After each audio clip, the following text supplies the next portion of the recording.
what exactly has been going on here. Get the ground pick, come on. Okay, so first turtle is already done. The next turtle is coming up in about 6 seconds, but now the dive. Really going to jump in. They get the flicker out. That might be all they're able to accomplish. But Team LILGUN might be happy with that. Turtle now spawns. Well, now there won't be a flicker available for Cammy if he goes into this fight. So in a way, they kind of denied NIGHTMARE Esports any real fighting chance. Now, Zazora just keep looking for more things in the jungle here. With this Guinevere, you're just so safe. You can just be so risky because you know you have an easy way out. It's a double dash. Yeah, but we're already past the 4 minutes and we're seeing a lane swap actually happen for the side of NIGHTMARE. Juviana has to hold. Oh! There's the pull, Divine Judgment, and the spatial migration. Juviana's going to be out of here. And they're happy with another pickoff, slow and steady for Team LILGUN. Whew, that was quick, man. That is the decisiveness of Team LILGUN. But NIGHTMARE Esports, Lexi just goes for a trade right there. Small victories, silver linings. But Team LILGUN is the one just controlling the pace right here. And now moving in together into the opposing team's jungle. We'll see if NIGHTMARE Esports can get them out. For how long though, right? You're looking for like trade backs. Okay, you lose your buff, you take one small camp. Sure, that's totally fine. But too easy for Lexi. He's going to be taking up so much more because he's spending so much more time on the bottom side of the map. And let's not forget, at the end of the day, if Bebex ends up dying on this bottom side, oh no, the damage is going to be there. Good pickup there for too easy for Lexi. Decisive moment, but now on the bottom side, Ethan could be in trouble. He might get sandwiched in. You have 4-Bit trying to help him out, but he's going to get caught. The I'm offended comes through, and another pickup for NIGHTMARE Esports.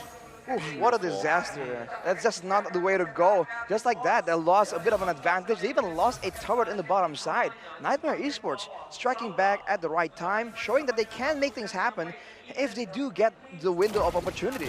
I mean, that window is if that Divine Judgment is down. As soon as it's on cooldown, expect NIGHTMARE to start making money moves across the map. But keep in mind, Ethan does have it up now. The real question is whether Team LILGUN is going to find that opportunity or force the opportunity from NIGHTMARE.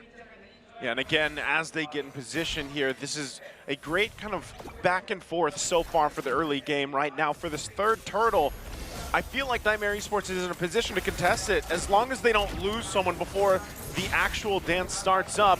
But they're going to fight it out in the mid lane, looking for another one. Jasmine will be able to survive this split. Going to be committed. Aizen running them down. Oh, this might be a moment, though, for them to take it still. Soul trying to get away from there. Too easy for Lexi.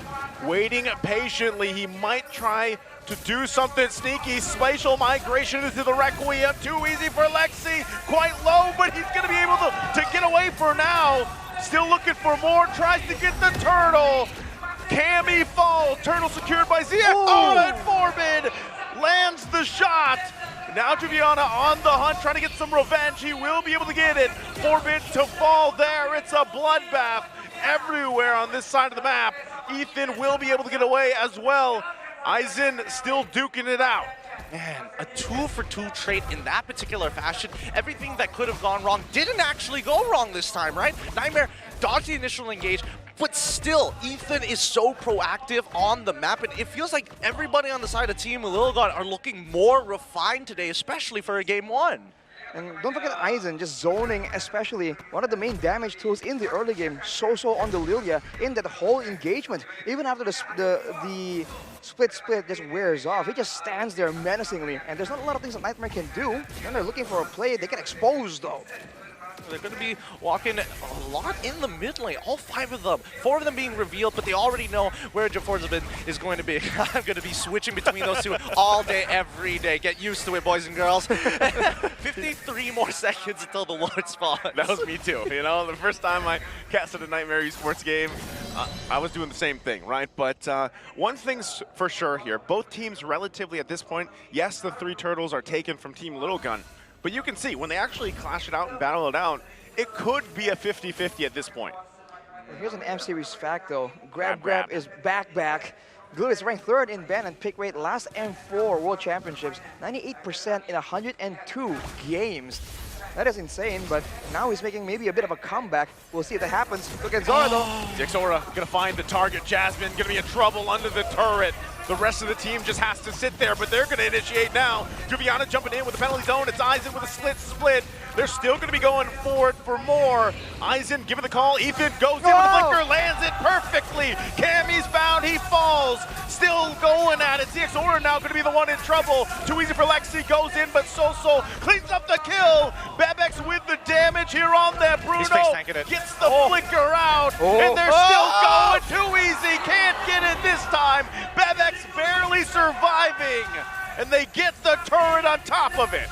Oh my goodness, I thought he would die to the lethal ignition at the very least, especially since he had the electrifying beats, but still could not get it off in time. With considering everything that has happened, the most frustrating part has to go over to Jasmine, because he got clipped right at the edge because of the increased hitboxes from the Astral Echo. There was an engage onto the roamer, and they still come out on top there.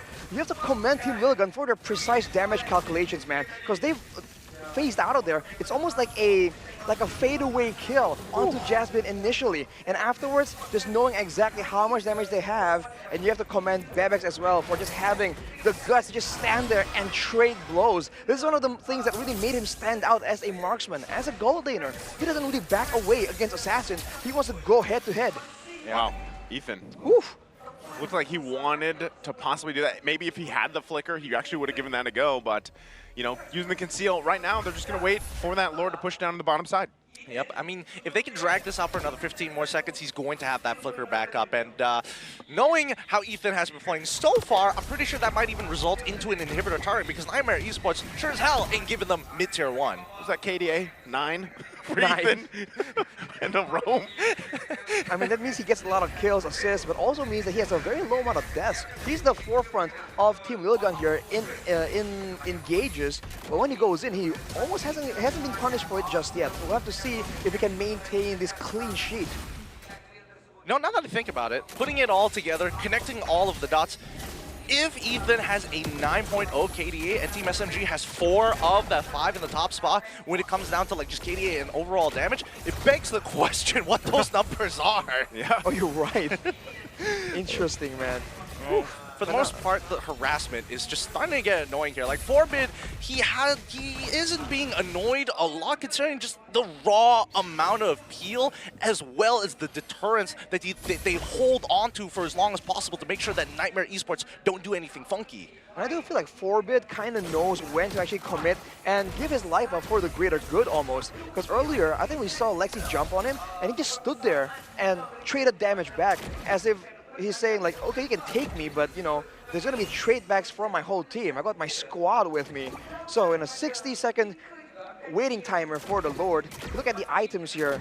Already a Lightning Truncheon, a Enchanted Talisman, and a Divine Glaive built by Forbid. So that's a lot of burst damage already, even onto Juviana on the Terizla, who is going for a bit of a Radiant Armor here. In that matchup against the Glue, I guess that's the way to go. For carry, that's the real problem, man. Only 2 items built up. The third, probably a Demon Hunter Sword, not even, I guess it's halfway there. But the gold disparity compared to Bebex, man, that is insane. Even with the Rose Gold right now, more ways for him to just stick in there, dig in, and just trade blows with anybody. Yeah, I mean, his feet are in the ground right now, and he is very comfortable. And considering the amount of resources being pushed into him, there's, again, that's why he's 4-1-1 right now. That's why he's level 14, keeping up with his jungler, who is just a level ahead. But on the opposite side, even still, I still think that a 50-50 around this Lord might be able to kind of break this game open. And one thing that I will say that, again, we don't see Ruby often, but she's great at base defenses, right? Pulling something amazing off with the I'm Offended combination with the flicker. But even so, I think it works better. There's a deficit that's clearly there. This is going to be a Lord going to the hands of Team LILGUN, and that's where I think NIGHTMARE Esports, that's their best chances of staying in this game and possibly turning things around. Let LILGUN come into your base and try to pull something off, whether that's surviving the initial, you know, aggression with the spatial migration or whatever Ethan throws at them as well. Trying to keep alive there, trying to keep things going, because Cammy now just picking up the DHS, you're just getting to the point, right, where this carry is starting to be a threat. But the hardest part that we've seen so far is, again, the positioning, like we pointed out earlier on. And I think the one the one particular interaction I would love to see is if Jasmine can react in time to Ethan flickering Divine Judgment and look for the I'm Offended and flicker back into Yoink him. You know what? He can even preemptively use the Dome of Wolf King, so he kind of has like, he has double the chances of doing that. But even that small like mini stun is enough to really cancel out the whole flow of the engagement. It can really mess up Ethan's targeting in the whole pick-off attempt as well.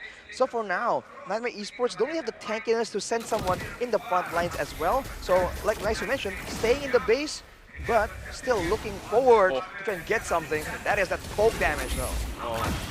See how this Lord actually tries to crack open this base. I don't think they're going to get this inhibitor for now, but at the same time, we wait in anticipation. Come on. Where's that engage? Jasmine has the immortality, but look at the spatial migration into the Requiem.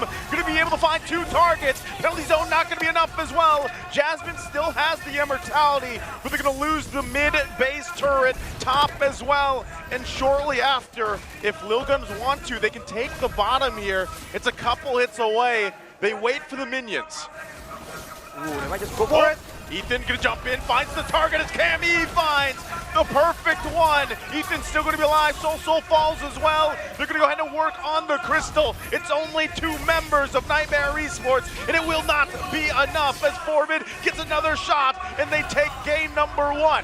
Woo! What a clean close coming in from Team LILGUN. Now, kind of breaking the mold this time, not dropping that game 1, but instead